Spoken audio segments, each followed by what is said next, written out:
أيها الذين آمنوا صلوا عليه وسلموا تسليما اللهم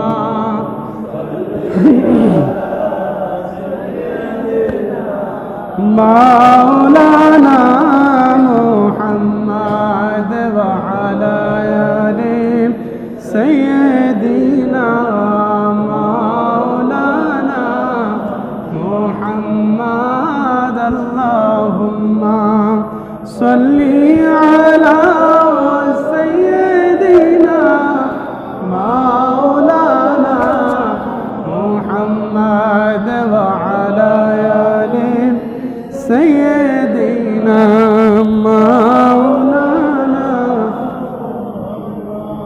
तू जिंदा है वल्लाह तू जिंदा है वल्लाह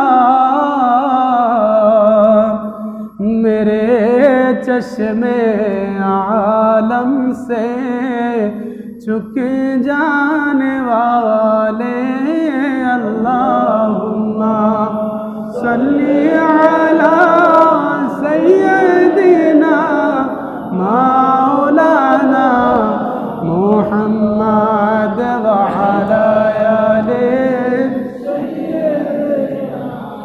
मौलाना अर्श हक है मसनदे रिफ़ाअत रसूलुल्लाह की देखनी है हश्र में इज्जत रसूलुल्लाह की अल्लाहुम्मा सल्ली अला सय्यदिना मौलाना मुहम्मद व अला आले सय्यदिना मौलाना मदीना जाइते पारिलाम ना मदीना देखते पारिलाम ना मदीना जाइते पारिलाम ना मदीना देखते पारिलाम ना आमी असहाय ताई दूरे রই আমি অসহায় তাই দূরে রই সালাম জানাই মদিনা যাইতে পারিলাম না মদিনা দেখিতে পারিলাম না মদিনা যাইতে পারিলাম না মদিনা দেখিতে পারিলাম না মদিনা নাম কত মধু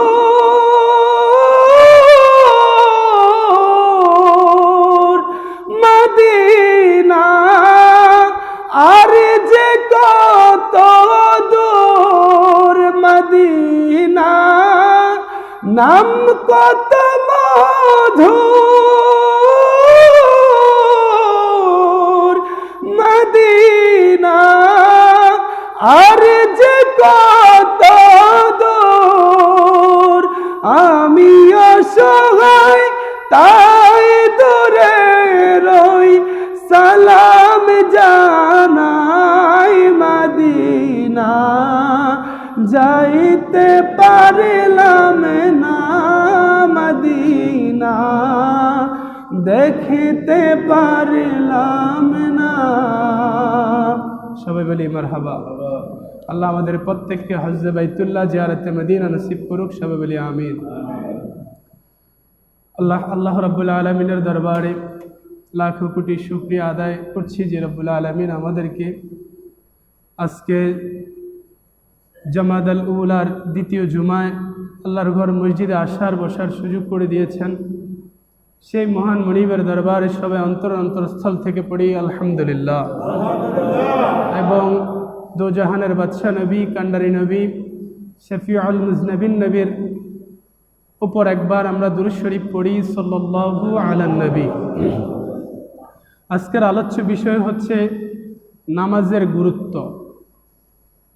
এটা শুধুমাত্র নামাজের গুরুত্ব, ফজিলত তো আছেই। তো আল্লাহ রাব্বুল আলামিন পবিত্র কোরআনুল কারীমের মধ্যে বারংবার আমাদেরকে এই নামাজের প্রতি তাগিদ দিচ্ছেন। কীরকম? আল্লাহ রাব্বুল আলামিন পবিত্র কোরআনুল কারীমের মধ্যে বলছেন, আকিমুস সালাতা ওয়া আতুজ যাকাতা ওয়ারকাউ মা'আর রাকিন, যে তোমরা নামাজ আদায় করো এবং তোমরা যাকাত প্রদান করো এবং তোমরা রুকুকারীদের সাথে রুকু আদায় করো। সুবহানাল্লাহ। বলছেন কে? আল্লাহ। আল্লাহ বলছেন তোমরা নামাজ আদায় করো, সামর্থ্যবানদের প্রতি আল্লাহর তাগিদ, তোমরা যাকাত প্রদান করো এবং রুকুকারীদের সাথে তোমরা রুকু আদায় করো। তো আল্লাহ রাব্বুল আলামিন আমাদেরকে বারংবার পবিত্র কোরআনুল কারীমের মধ্যে এই নামাজের প্রতি তাগিদ দিচ্ছেন। এই নামাজ আমাদের উপর প্রত্যেক বালেগ, অর্থাৎ যারা আমরা প্রাপ্তবয়স্ক রয়েছি, যারা আমরা জ্ঞানবান রয়েছি, সুস্থ মস্তিষ্কের অধিকারী যারা আছি, আমাদের উপর দৈনন্দিন জীবনে 5 ওয়াক্ত নামাজ ফরজ। এটা শুধু ফরজ না, এটা হচ্ছে ফরজে আইন। একটা হচ্ছে ফরজে কিফায়া আর একটা হচ্ছে ফরজে আইন। এই 5 ওয়াক্ত নামাজ দৈনন্দিন জীবনে আমাদের উপর ফরজে আইন। সুবহানাল্লাহ। তো এই নামাজের ব্যাপারে আল্লাহ রাব্বুল আলামিন সূরা মুদ্দাসসিরের 42 এবং 43 নম্বর আয়াতের মধ্যে বলেন, আল্লাহ বলেন, মা সালাকাকুম ফি সাকর। সুবহানাল্লাহ। মা সালাকাকুম ফি সাকর ক্বালু লাম নাকু মিনাল মুসাল্লিন। আল্লাহ রাব্বুল আলামিন বান্দাদেরকে জিজ্ঞেস করছেন, ও বান্দারা, তোমাদেরকে কিসে নামাজ থেকে গাফেল রাখছে? তোমাদেরকে কিসে দোজখের মধ্যে নিক্ষেপ করেছে? কিসে তোমাদেরকে দোজখের মধ্যে নিক্ষেপ করেছে? তোমাদের অবস্থানটা দোজখের মধ্যে কেন? তার কারণ কি আল্লাহ কি জানেন না? আল্লাহ জানেন, কিন্তু বান্দাকে বান্দার কৃত কর্মের ফল তার মুখ দিয়ে প্রকাশ করাচ্ছেন। আল্লাহ বলছেন, মা সালাকাকুম ফি সাকর ক্বালু লাম নাকু মিনাল মুসাল্লিন। ওই অপরাধীদেরকে বলবে আল্লাহ, অপরাধীদেরকে বলবে আল্লাহ, তোমাদের অবস্থানটা জাহান্নামে কেন হলো? কি তোমাদের অপরাধ? কেন তোমরা জাহান্নামের মধ্যে আসলে? ওই বান্দারা উত্তর দেয় যে আল্লাহ, দুনিয়ার জমিনের মধ্যে আমরা নামাজি ছিলাম না, দুনিয়ার জমিনের মধ্যে আমরা নামাজ পড়তাম না। আমাদেরকে কোরআনের আইন, কোরআনের কথা শোনানোর পরেও, আমাদেরকে হাদিসের বাণী শোনানোর পরেও, আমাদেরকে আল্লাহ আপনার বাণী শোনানোর পরেও আমরা নামাজ পড়তাম না। তো আল্লাহ ওই বান্দার মুখ দিয়েই তার জবান কি করবেন? নিবেন। তার জবান, অর্থাৎ তার জবানবন্দি আল্লাহ নিবেন যে তুমি কেন জাহান্নামে আসলা? বান্দা তখন নিজেই বলে, ক্বালু লাম নাকু মিনাল মুসাল্লিন। আল্লাহ, আমি মুসল্লিদের অন্তর্ভুক্ত ছিলাম না, নামাজীদের অন্তর্ভুক্ত ছিলাম না, সেজন্যই আজ আমার অবস্থান জাহান্নামের মধ্যে। সেই দিন আপনি, আল্লাহ প্রশ্ন করবে আর আপনি নিজেই বলবেন কেন আপনি জাহান্নামের মধ্যে এসেছেন। তাছাড়া আল্লাহ রাব্বুল আলামিন সূরা নিসার 103 নম্বর আয়াতের মধ্যে বলেন, ইন্নাস সালাতা কানাত আলাল মুমিনিনা, ইন্নাস সালাতা কানাত আলাল মুমিনিনা কিতাবাম মাওকুতা। বলেন সুবহানাল্লাহ। আল্লাহ বলছেন, নিঃসন্দেহে এই নামাজ মুমিনের উপর নির্দিষ্ট সময় নাজিল হয়েছে। নির্দিষ্ট সময় আমাদের উপর 5 ওয়াক্ত নামাজ কি ফরজ না? প্রত্যেকটা নামাজের নির্দিষ্ট টাইম আছে। ফজরের নামাজ কখন পড়বেন একটা সীমা রেখা আছে, যোহরের নামাজ কখন পড়বেন একটা সীমা রেখা আছে, আসরের নামাজ কখন পড়বেন একটা সীমা রেখা আছে, এমন করে মাগরিব এশার নামাজ পড়ারও একটা কি আছে? সীমা রেখা আছে। আল্লাহ বলেন, নিঃসন্দেহে এই নামাজ আমি নির্দিষ্ট সময়ে আমি কি করেছি? আমি নাজিল করেছি। আমি আল্লাহ এই নামাজকে নির্দিষ্ট সময়ের মধ্যে আমি আল্লাহ প্রেরণ করেছি। সুবহানাল্লাহ। এই নামাজটাও এসেছে কার মাধ্যমে? নবীর মাধ্যমে। তো তাহলে নামাজও পড়ছি, আবার নবীর বিরোধিতাও করছি। তো যেই নামাজ পড়ে জান্নাতে যাইতে চাই, ওই নামাজ পড়ে যদি নবীর বিরোধিতা করে জান্নাতে যাওয়া সম্ভব? যদি মা জন্ম দিয়েছে, মাকে বাদ দিয়ে শাশুড়িকে মা মা বলে চিল্লাই, মাকে হজ না করে যদি শাশুড়িকে নিয়ে হজ করাই, তাহলে আপনি কি ভালো কাজ করলেন না খারাপ কাজ করলেন? জন্মদাত্রী মা, মার খবর নাই, শাশুড়িকে নিয়ে লাফালাফি। আগে নিজের মাকে ঠিক রাখো, শাশুড়িকে নিয়ে যেটা করবা ওইটা তোমার জন্য কি মঙ্গলজনক। কিন্তু মা বাদ দিয়ে শাশুড়িকে নিয়ে নাচানাচি করলে কোনো কাজ হবে না। ঠিক তেমনি করে নামাজটা পাইলাম নবীর কারণে, ইবাদত করবেন নবীর মোহাব্বত নিয়ে করবেন, তাহলে ওই ইবাদত গ্যারান্টি। কথা বলে না? ওই ইবাদত কি কবুল? কোনো সন্দেহ আছে নাকি? সন্দেহ নাই। তাহলে কৃতকর্ম এবং কৃতজ্ঞতা এগুলা প্রত্যেকেরই স্বীকার করার দরকার। স্বীকার করবেন তো আল্লাহর দরবারে আপনি কি হবেন? একজন কৃতজ্ঞ বান্দার অন্তর্ভুক্ত হবেন। আর আল্লাহ কৃতজ্ঞকারী বান্দাদেরকেই পছন্দ করেন। সুবহানাল্লাহ। এছাড়া আল্লাহ রাব্বুল আলামিন সূরা মুমিনুন আয়াত নাম্বার 9 এবং 11, 9 থেকে 11 আল্লাহ রাব্বুল আলামিন বলছেন, ওয়াল্লাযীনা হুম আলা সলাতিহিম ইউহাফিজুন। আল্লাহ বলেন সফলকাম তারাই যারা নামাজের প্রতি হেফাজতকারী, নামাজের প্রতি যত্নশীলকারী। সুবহানাল্লাহ। এখন আপনি কিভাবে নামাজটাকে হেফাজত করবেন? আপনি নিজে পড়বেন, অপরকে পড়ার প্রতি তাগিদ দিবেন। আপনি নিজে নামাজটা আপনার উপর একটা আমানত, এটা আল্লাহর তরফ থেকে আপনার উপর কি আমানত। এখন আমরা জানি আমানতের খেয়ানত করা হচ্ছে কার কাজ? মুনাফিকের কাজ।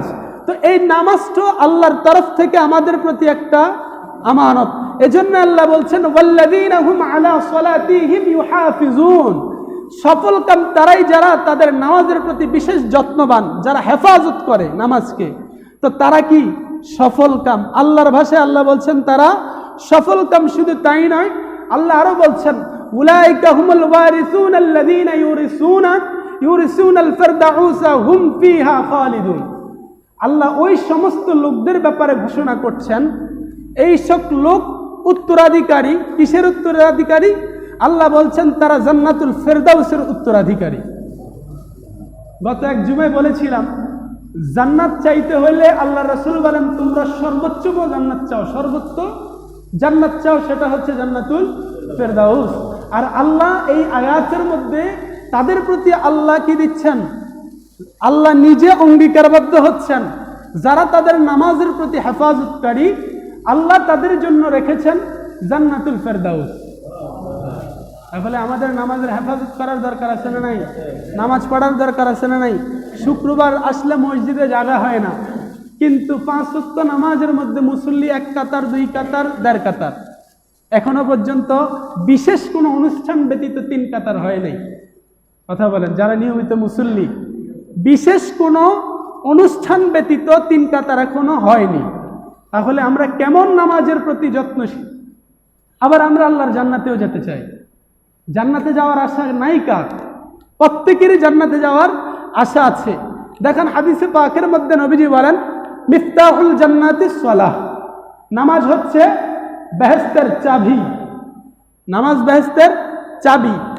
এই মসজিদের মধ্যে যদি লক করা হয়, একটু 2-4 মিনিট লেট হলে মুসল্লিগণ ডাকাডাকি শুরু করে দেয়, লক খুলতে পারে না, কারণ চাবি হচ্ছে হুজুরদের কাছে অথবা মুয়াজ্জিন খাদেমের কাছে। তো এই লক খোলার জন্য কি করে? হুজুর বলে ডাক দেয়, মুয়াজ্জিনকে তলব করে, খাদেমকে তলব করে। মসজিদে ঢুকতে পারছে না, তালা মারা বিধায়। ঘরের মধ্যে ঢুকতে পারছে না, তালা চাবি নাই বিধায়। আপনি অফিস আদালত অচল হয়ে যাচ্ছে, তালা মারা, চাবি নাই বিধায়। কিন্তু আল্লাহ রাসূল বলেন মিফতাহুল জান্নাতিস সালাহ, নামাজ হচ্ছে বেহেশতের চাবি। তা আপনি নামাজ পড়লেন, আপনি জান্নাতের তালা খুললেন নামাজ দিয়া। সুবহানাল্লাহ। আপনি জান্নাতে যাইবেন, তালা খুলতে হবে কি দিয়া? নামাজ দিয়া। আল্লাহ রাসূল বলেন নামাজ হচ্ছে কি? জান্নাতের চাবি। তো এই চাবিটা হচ্ছে নামাজ। নামাজ পড়েছেন, জান্নাতের তালা কি করলেন?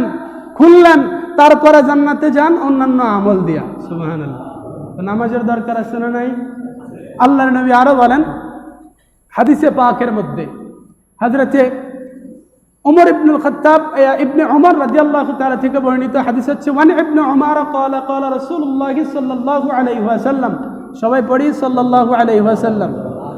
নবীজি বলেন বুনিয়াল ইসলাম আলা খামসিন শাহাদাতান লা ইলাহা ইল্লাল্লাহু ওয়া আন্না মুহাম্মাদান আবদুহু ওয়া রাসূলুহু ওয়া ইকামাতিস সালাতি ওয়া ইতাইজ যাকাতি ওয়াল হজ্জ ওয়াস সাওম রমাদান মুত্তাফাকুন আলাইহি। সুবহানাল্লাহ। বুখারী এবং মুসলিমের মধ্যে উক্ত হাদিসখানে কি রয়েছে? বর্ণিত রয়েছে নবীজি সাল্লাল্লাহু আলাইহি ওয়াসাল্লাম বলেন ইসলামের স্তম্ভ হচ্ছে পাঁচটি। কয়টি? পাঁচটি। প্রথমত হচ্ছে ঈমান, খুব গুরুত্ব দিবেন। প্রথমত হচ্ছে কি? ঈমান। তারপরে হচ্ছে নামাজ। আমি নামাজের দিকে যাওয়ার আগে ঈমানটা নিয়ে 2 মিনিট কথা বলছি। আপনি আমার ঈমান যদি ঠিক না থাকে পরবর্তী স্টেপে গেলে আমার কাজ হবে। আপনি বিল্ডিং করলেন, বিল্ডিং এর সিঁড়ি একতলার মধ্যে দিলেন, তাও অর্ধেক, দোতলায় আপনি কোনোভাবে মই দিয়ে চলে গেলেন, কিন্তু আপনি দোতলার যে সিঁড়ি দেওয়া দরকার ছিল সেটা আপনি দেননি। তাহলে কি আপনি এই বিল্ডিংটাকে অসম্পূর্ণ রাখলেন নাকি সম্পন্ন করলেন? কথা বুঝেন নাই? আপনি সিঁড়ি ধরেন যে দিলেনই না, আপনি উপরে উঠতে চাচ্ছেন দোতলায়, তাহলে আপনি উঠবেন কিভাবে? আপনি তো সিঁড়ি দিলেন না। তো আপনি নামাজ পড়ে জান্নাতে যাইতে চান, কিন্তু আপনার ঈমানই ঠিক নাই। আপনি হজ করে হাজি লাগাচ্ছেন, আলহাজ লাগাচ্ছেন, কিন্তু আপনার মধ্যে ঈমান নাই। আপনার কালচার হচ্ছে ইহুদি নাসারাদের কালচার, আপনার কালচার হচ্ছে বেদুইনদের কালচার, আবু জাহেল আবু লাহাবদের কালচার। তাহলে আপনি আবার কোথায় যেতে চাচ্ছেন? জান্নাতের মধ্যে যেতে চাচ্ছেন। তাহলে আগে ঈমান না আগে আমল? মনে হয় আপনাদের সন্দেহ আছে। আপনি ঈমান এনে আপনার আমল করলে কাজ হবে। এখন যারা কাফের তারা যদি 5 ওয়াক্ত নামাজ আদায় করে কাজ হবে? জবানটা ছেড়ে বলেন। যারা হিন্দু তারা যদি মসজিদে আইসা মুসলমান নাম দিয়ে 5 ওয়াক্ত নামাজ পড়ে কিন্তু মূলত হিন্দু, কোনো কাজ হবে? কেন হবে না? তাদের ঈমান নাই, তারা ঈমান আনে নাই, তারা ঈমান আনে মুসলমান হয় নাই, সেজন্য তাদের আমল কোনো কাজে আসবে না। তো আমি আপনি ঈমান হারা হয়ে বসে আছি, আমল করতেছি, কোনো কাজেই আসবে না। বলা বাহুল্য আজ যেই নবী হচ্ছে ঈমানের মূল, আজ আমরা সেই নবীকে কি বলছি জানেন? বর্তমানে অহরহ শোনা যাচ্ছে যারা সোশ্যাল মিডিয়ার সাথে সংযুক্ত আছেন, আজ আমরা কোথায় আছি? আজ আমরা নবীকে ট্যাগ লাগাচ্ছি নবী ভুল করেছে, নাউজুবিল্লাহি মিন যালিক। নবী মিথ্যা কথা বলতে পারে, নাউজুবিল্লাহি মিন যালিক। তারা কিভাবে এই ধরনের কথা বলে? তাহলে তাদের মধ্যে আর আবু জাহেলদের মধ্যে কোনো পার্থক্য আছে? তাদের মধ্যে কাফেরদের মধ্যে কোনো পার্থক্য আছে? কোনো সুস্থ মস্তিষ্কবান মানুষ এ ধরনের কথা বলতে পারে না। শুধু তাই নয়, হযরতে খাদিজাতুল কুবরাকে নিয়ে বাজে মন্তব্য। এই যে গতকালকেও একজনে খুব বাজে ভাষায়, অকাত্য ভাষায় ওনার শান ও আজমত নিয়ে কথা বলছে। তো তিনারা হচ্ছেন উম্মুল মুমিনিন। সেটা আমার কথা নয়, আল্লাহর কোরআনের কথা। আল্লাহ নবীগণের স্ত্রীদেরকে মুমিনের মা বানিয়ে দিয়েছেন। কে বানিয়ে দিয়েছেন? আল্লাহ। আল্লাহ বানিয়ে দিয়েছেন নবীগণের স্ত্রীদেরকে মুমিনদের মা বানিয়ে দিয়েছেন। তো যারা নিজের মুমিনদের মাদের প্রতি সম্মান করতে পারে না, সম্মান দিতে পারে না, নিঃসন্দেহে তারা নিজের মাদেরকেও সম্মান করে না। যার নমুনা আমরা 2 দিন আগেই পাইলাম, 500 টাকার জন্য নিজের মাকে হত্যা করেছে। কি দেখেন নাই আপনারা? 500 টাকার জন্য নিজের আপন মাকে হত্যা করেছে। আজ আমরা কোথায় রয়েছি? 250 টাকার জন্য একটা ফুটফুটে শিশু বাচ্চাকে, মুনতাহা নামক, তাকে হত্যা করে ফেলেছে। 1 প্লেট ভাতের জন্য আজ এই দেশের মধ্যে মানুষকে হত্যা করা হচ্ছে। তাহলে আমি আপনি, আমার কাছে নিজের মাও নিরাপদ নয়, আল্লাহ রাসূলের স্ত্রীগণ তো নিরাপদ নয়। আবার আমরা কোথায় যেতে চাই? জান্নাতেও যেতে চাই। তাহলে এমন জান্নাতের আশা করেও কি নাই? লাভ হবে না। সোজা সাপটা কথা। ঈমান ঠিক করেন, নামাজ পড়েন, কাজ হবে। ঈমান ঠিক নাই, নবীর প্রতি বিদ্বেষ করে নামাজ পড়বেন, কোনো লাভ হবে না। সোজা ওয়াজ, কোনো কি নাই? ভেজাল আছে? ভেজাল নাই। ঈমান ঠিক, আপনার আমল ঠিক। নবী হাদিসে পাকে বলেন অতঃপর 1 নাম্বার হচ্ছে ঈমান, 2 নাম্বার হচ্ছে নামাজ, 3 নাম্বার হচ্ছে কি রোজা, 4 নাম্বার হজ, পঞ্চমত যাকাত। অথবা অনেকে 4 নাম্বারটাকে কি বলেছে? যাকাত বলেছে, পঞ্চমত হজ বলেছে। এখন প্রথমটা হচ্ছে ঈমান আনলেন, দ্বিতীয়টা আপনার শরীরের সাথে সম্পৃক্ত। নামাজ পড়লে শরীরে শক্তির দরকার হয় কি হয় না? তো এই যুবক বয়সে যদি আপনি নামাজ আদায় করেন তাহলে আপনার নামাজ কি হবে? ঠিক হবে, কবুল হবে। কেননা যুবক বয়সের নামাজ আল্লাহ পছন্দ করেন। সুবহানাল্লাহ বলতেন না? তারপরে রোজা রাখলেন, সেটা শরীরের সাথে সম্পৃক্ত। যাকাত দিলেন, সেটা মালের সাথে সম্পৃক্ত। হজ করলেন, সেটা মাল এবং আপনার শরীরের সাথে সম্পৃক্ত। হজ করতে গেলে কি শরীরে শক্তির দরকার হয় কি হয় না? তো এজন্য হজটাও করা উচিত আমাদের ইয়াং থাকতে, যাতে করে হুকুম আহকামগুলো সুন্দর মতো পালন করা যায়।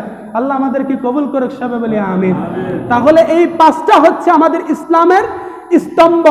আজ অনেককেই দেখা যায় নামাজকে অস্বীকার করছে, বলে যে নামাজ পড়ার দরকার নাই, নামাজ পড়লে কি হবে? বলেন না নাউজুবিল্লাহ। কেউ নামাজ পড়ে না, সে গুনাহগার। কিন্তু কেউ নামাজকে অস্বীকার করে, সে কাফের। সে কি?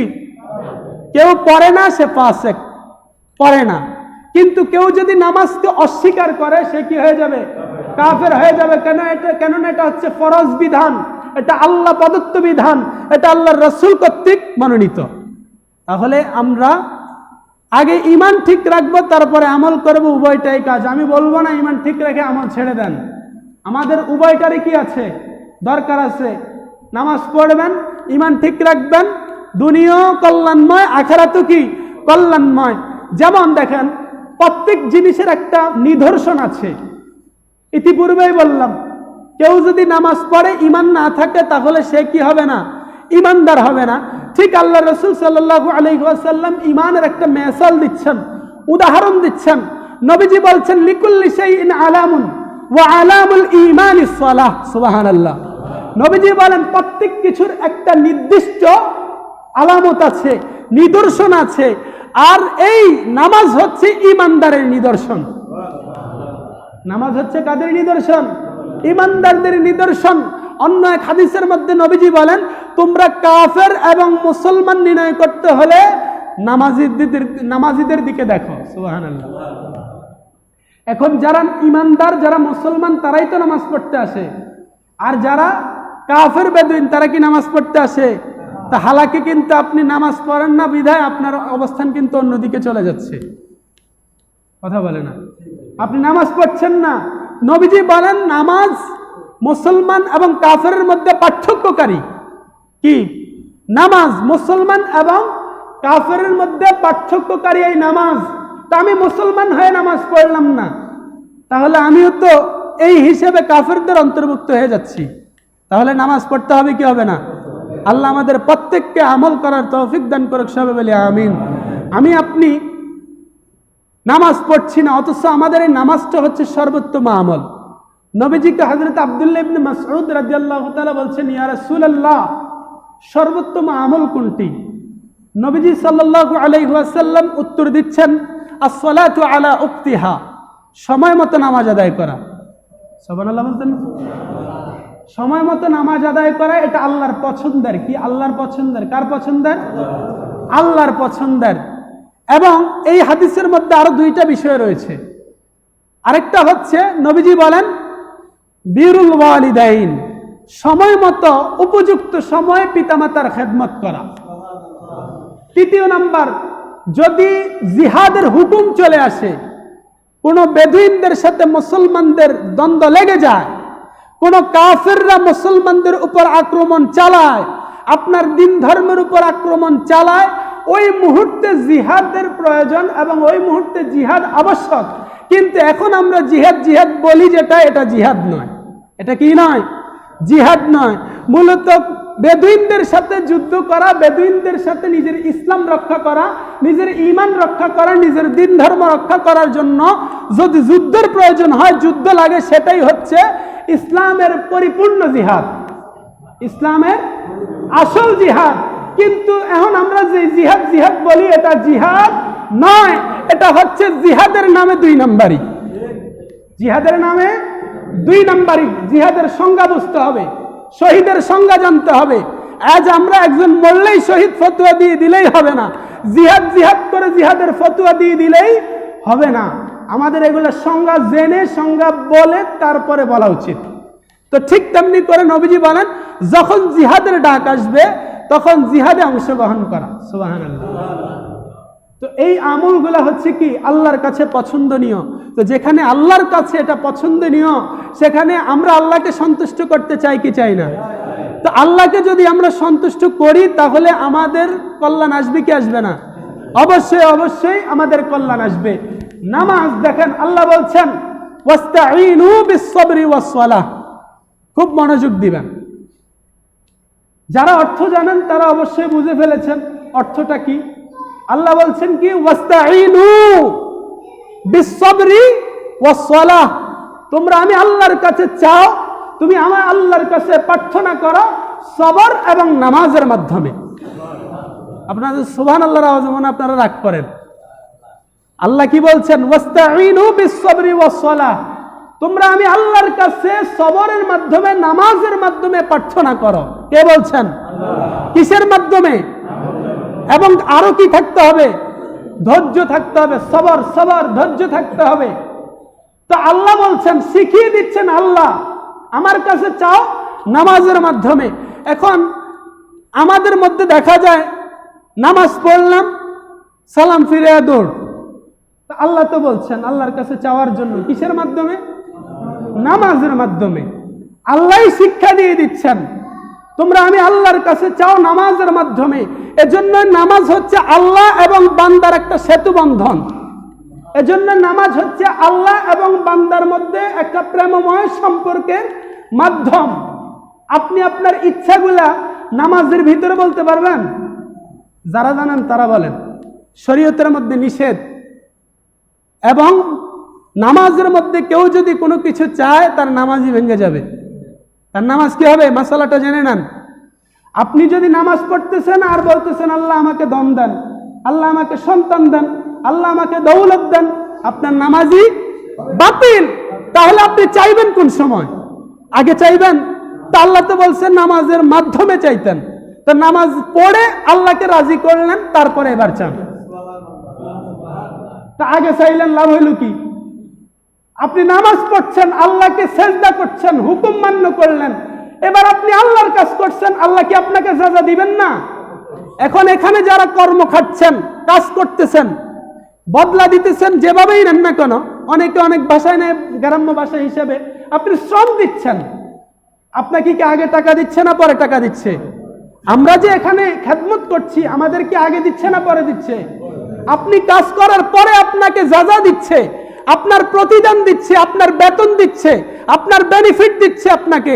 তা আপনি আল্লাহর কাজ করার পরেই তো আল্লাহর কাছে পাইবেন। আপনি আল্লাহর কাছে চাইলেন না, আর আল্লাহ আপনাকে দিল না বলে আপনি আল্লাহর দরবার থেকে নৈরাশ হয়ে গেলেন, তাহলে আপনি তো আল্লাহর সাথে নাফরমানি করলেন। কথা বলে না? আল্লাহর সাথে নাফরমানি করলেন না, আল্লাহর হুকুম আপনি পালন করেন। এবার আল্লাহর কাছে চান, সবরের মাধ্যমে আল্লাহ অবশ্যই অবশ্যই দিবেন, অবশ্যই অবশ্যই দিবেন। চাওয়ার মতো চাইতে হবে। ফাযকুরুনি আযকুরুকুম ওয়াশকুরুলি ওয়ালা তাকফুরুন। আল্লাহকে ডাকার মতো ডাকেন, আল্লাহ আপনার ওই ডাকাটা ডাকার মতো হইলে সাড়া দিবে। তবে ডাকার মতো ডাকতে হবে, ডাকার মতো ডাকতে হবে। তো বাবারা আমার, আমরা এই যে সেজদা দিচ্ছি না, এই সেজদার বিষয়ে আল্লাহ রাসূল চমৎকার বাণী বলেছেন। যেমন নবীজি সাল্লাল্লাহু আলাইহি ওয়াসাল্লাম বলেন, উম্মতেরা যখন নামাজের মধ্যে দাঁড়ায়, যখন তারা আল্লাহু আকবার বলে দাঁড়ায়, তখন তারা নিজেদেরকে আল্লাহর কাছে আত্মসমর্পণ করে দাঁড়ায়। আপনি আমি নামাজের মধ্যে দাঁড়াচ্ছি কিভাবে? আল্লাহু আকবার, শুরুতেই কানটা ধরেই আল্লাহর কাছে কি করছি? আত্মসমর্পণ করছি। অতঃপর আমি সূরা পড়ছি, আমি আল্লাহর সাথে এই সূরার মাধ্যমেই কিন্তু কথোপকথন করছি, আল্লাহর সাথে এই সূরার মাধ্যমেই আমি কথা বলছি। নবীজি বলেন, বান্দা যখন আল্লাহর সামনে দাঁড়ায়, তখন বান্দা আল্লাহ রাব্বুল আলামিনের কুদরতি কদমের মধ্যে দাঁড়ায়। নবীজি হাদিসে পাকের মধ্যে বলছেন, ইন্নাস সাজদা ইয়াসজুদু ফি কদামার রহমান। বান্দা যখন সেজদা দেয়, বান্দা তখন ওই মহান মনিবের কুদরতি কদমে পাকের মধ্যে সেজদা দেয়। নবীজি বলছেন, তোমরা আল্লাহকে দেখছো না, কিন্তু আল্লাহ আছে, আল্লাহ তোমাকে দেখছে, এটা জেনে এটা মেনে তুমি সেজদা দাও। এখন আমি আল্লাহকে দেখছি না, কিন্তু আল্লাহ তো আমাকে দেখছেন। সন্দেহ আছে নাকি বাবা? আল্লাহ আমাকে দেখছেন কি দেখছেন না? তো এজন্যই নবীজি বলেন, তুমি আল্লাহকে দেখছো না, কিন্তু আল্লাহ তোমাকে দেখছেন, তুমি আল্লাহকে দেখে সেজদা দাও। সুবহানাল্লাহ। আর যদি তুমি না দেখো, দেখার ভান করো, আর যদি তুমি দেখার ভান নাও করতে পারো, নমনীয়তার সাথে নামাজ পড়ো। তাহলে আপনি দেখেন না, দেখার ভান ধরেন, এই বিশ্বাস রাখেন, আর আমি দেখছি না, আল্লাহ তো আমাকে দেখছেন। কত বড় কথা। আমরা সেজদা তাহলে কোথায় দিচ্ছি? আল্লাহর কুদরতি কদম মুবারকে দিচ্ছি, আল্লাহর কুদরতি কদমে দিচ্ছি। এই বান্দারা আমরা যখন নামাজের মধ্যে দাঁড়ায়া দাঁড়ায়া বিভিন্ন কিছু চিন্তা করি, অনেক চিন্তা আসে না? একদিন এক ভাই বলতেছে, হুজুর নামাজের মধ্যে দাঁড়াইলে দোকানের কঠিন হিসাবও মিলা যায়। কথা বুঝেন নাই? যে নামাজের মধ্যে দাঁড়াইলে অনেক সময় কাগজে কলমে হিসাব মিলে না, কিন্তু নামাজের মধ্যে যখন দাঁড়ায় কঠিন হিসাবটা নামাজের মধ্যে চলে আসে। এখন হুজুর এটা নিয়ে কি করব? তো তাদের জন্য আমার নসিহত হচ্ছে, যখন অজু করবেন খুব মনোযোগ দিবেন। যখন অজু করবেন তখন অজুটা করবেন মনোযোগের সাথে। অজু করবেন কিসের সাথে? মনোযোগ দিয়ে অজু করবেন। আপনি হাত যখন এভাবে মাসে করবেন, ধুইবেন, তখন আপনি আল্লাহর কাছে প্রার্থনা করবেন, ক্ষমা চাইবেন। নিঃসন্দেহে আমাদের অজুর সাথে আমাদের গুনাহগুলা ঝরে যায়। তো আপনি যখন অজু করবেন, আপনি আল্লাহর কাছে বলবেন, আল্লাহ এই হাত দিয়ে আমি অনেক হারাম জিনিস স্পর্শ করেছি, আল্লাহ আমার গুনাহগুলা মাফ করে দেন। যখন মুখে কুলি করবেন তখনও আপনি আল্লাহর কাছে কি করেন? ক্ষমা চান। আল্লাহ আমি মুখ দিয়ে অনেক অশ্লীল বাক্য উচ্চারণ করেছি, আল্লাহ আমার মুখের গুনাহগুলো আপনি ঝরিয়ে দেন। আপনি নাক দিয়ে অনেক খারাপ দুর্গন্ধময় আপনি ঘ্রাণ নিয়েছেন, আল্লাহ আমি অনেক দুর্গন্ধময়, আমি অনেক কিছু ঘ্রাণ আমি শুনিয়েছি, আল্লাহ আমার এই নাকের গুনাহগুলো মাফ করে দেন। আল্লাহ আমি মুখ ধৌত করছি, আমার এই চেহারার অহংকারে আমি অনেকের সাথে অনেক খারাপ ব্যবহার করেছি, চোখ দিয়ে অনেক খারাপ দৃশ্য দেখেছি, আল্লাহ আমার এই চোখের গুনাহগুলো মাফ করে দেন।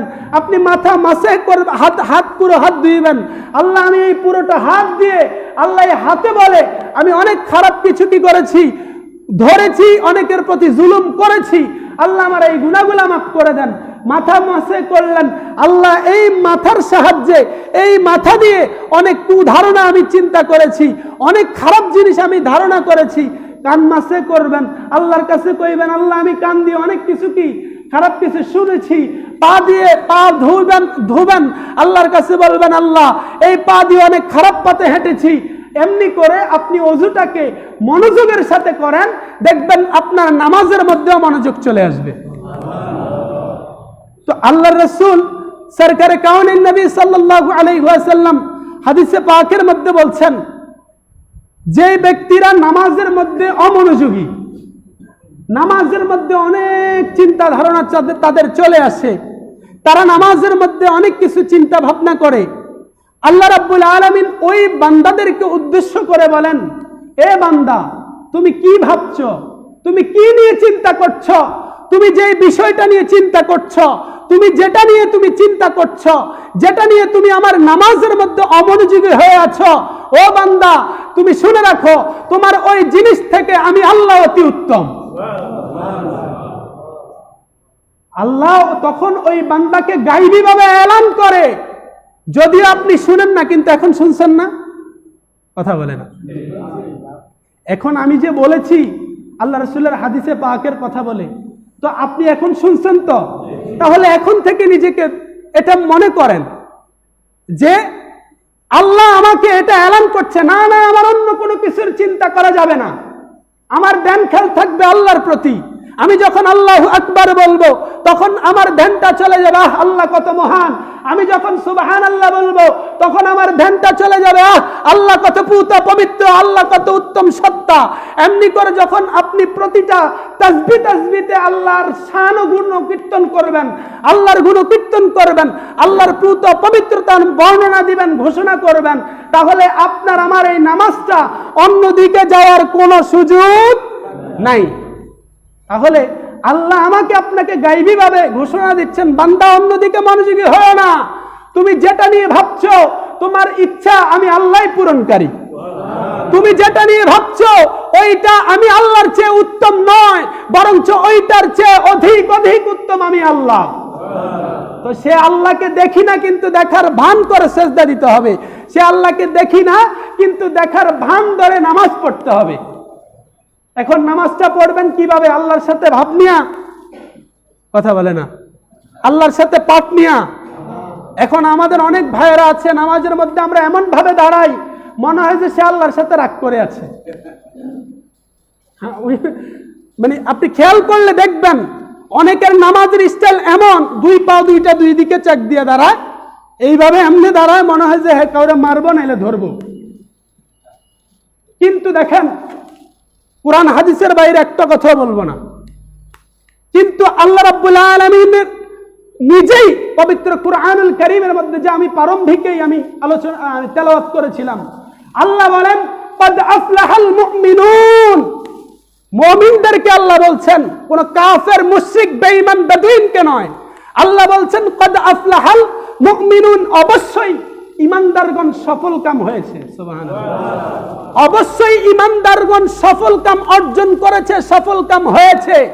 আল্লাযীনা হুম ফি সালাতিহিম ইউখাশিউন, যারা তাদের নামাজের প্রতি বিনয়ী, যারা তাদের নামাজের প্রতি নম্রই, যারা নামাজ পড়ে খুশুসতের সাথে, যারা নামাজ পড়ে খুশুর সাথে। সুবহানাল্লাহ। তো নামাজ পড়বেন কিভাবে? নমনীয়তার সাথে। শিক্ষা দিচ্ছেন কে? আমি মোল্লা বলছি না, স্বয়ং আল্লাহ শিক্ষা দিচ্ছেন। নামাজ যারা নমনীয়তার সাথে পড়ে, যারা নামাজটাকে বিনয়ের সাথে পড়ে, যারা নামাজটাকে আদবের সাথে পড়ে, আল্লাহ তাদেরকে বলছেন তারাই সফল কাম। আল্লাহ তাদের ঘোষণা তো ইতিপূর্বে আমি যে আয়াত বললাম, আল্লাহ বলছেন তাদের জন্য আল্লাহ অঙ্গীকারবদ্ধ, আল্লাহ তাদের জন্য প্রস্তুত রেখেছেন জান্নাতুল ফেরদাউস। তো জান্নাতুল ফেরদাউসে যেতে হলে আমার আপনার আমলটা করতে হবে অহংকারের সাথে নয়। আজ আমরা ইবাদত করি, নামাজ পড়ি, অন্যকে তুচ্ছ তাচ্ছিল্য করি, আছে না নাই? যে সেই ব্যক্তি এক ওয়াক্ত নামাজ পড়ে না, আপনি তাকে এই তুচ্ছ তাচ্ছিল্য করার রাইট আল্লাহ আপনাকে দেয় নাই। আপনি তাকে বুঝাতে পারবেন, আপনি তাকে বলেন ভাই নামাজের সময় হয়েছে, চলেন আমরা নামাজে যাই। কিন্তু আপনি তাকে এনকার করে, ইগনোর করে, ইনসাল্ট করে আপনি তাকে কথা বলতে পারেন না, এই রাইট আল্লাহ আপনাকে দেয় নাই। যে হ্যাঁ নামাজ পড়ে না আবার বড় বড় কথা বলে, এমন আছে না নাই? অহরহ এভাবে মানুষকে তুচ্ছ তাচ্ছিল্য করতে দেখা যায়। হেদায়েত দেওয়ার মালিক কে? আমি বলবো আপনারা শুনবেন, আপনারা বলবেন, তারা শুনবে। কথা বলেন। আমি বললাম আপনারা শুনছেন না, এটা শুধু নামাজের গুরুত্ব। এখনো তো ফজিলত বলি নাই, ইনশাআল্লাহ আগামী জুমায় ফজিলত নিয়ে বর্ণনা করব। তো আল্লাহ তাদের জন্য ঘোষণা করছেন যারা নামাজে বিনয়ী। তাহলে নামাজটা কি অহংকারে পড়বেন না আদবে পড়বেন? অহংকারে পড়বেন নাকি নমনীয়তার সাথে পড়বেন? তাহলে ইবাদত নিয়ে কেউ অহংকার করবেন না।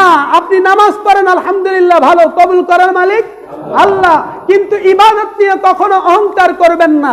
গত জুমার মধ্যে দান সদকা নিয়ে আলোচনা করেছিলাম।